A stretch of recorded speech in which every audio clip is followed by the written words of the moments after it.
Gece sürekli nefesi kesilerek uyanan ve bu yüzden gün içinde yorgunluktan çalışamayan bir hastanın iyileşme hikayesi var sırada.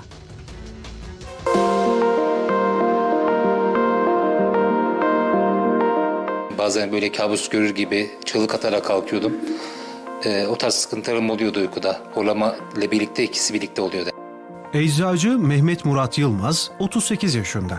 Hastalığı nedeniyle geceleri nefessiz kalıyor, gündüz uykulu oluyordu. Horlamanın bir çeşidi gibi düşünüyordu eşim. Bazen uyku sırasında uyuduğum için hiç anlama şansım yoktu. Neymiş peki probleminiz? Uyku apnesi, dilimin kökünde büyük bir dil bademciği varmış. Hayatı adeta kabusa dönmüştü. Sabah kalkıp işine gidemeyecek noktaya gelmiş bir durumdaydı. Eşiyle birlikte geldiklerinde ve aldığı sonuç bunun tedavisi yok, ameliyatı yok. Bu da tabii kişilerde tedavisiz ve çaresiz olma ayrıca psikolojik olarak hastalarda bir yıkama neden oluyor. Oysa Mehmet Murat Yılmaz'ın yaşadığı sorunun çözümü vardı. Hasta robotik cerrahi ile ameliyat edildi. Bu ulaşılamayacak noktalara robotun kollarıyla erişme avantajı sağladı.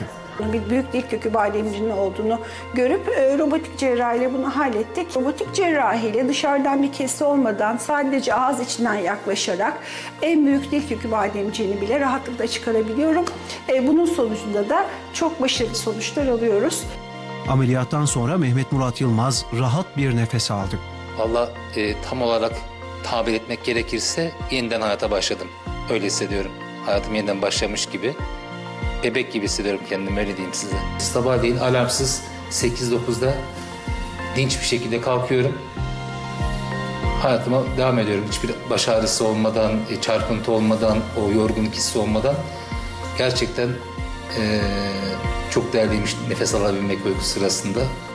Uyku apnesi hem pek çok hastalığa kapı aralıyor hem de trafik kazası gibi sorunlara yol açabiliyor. Tedaviyle üstesinden gelmekse mümkün.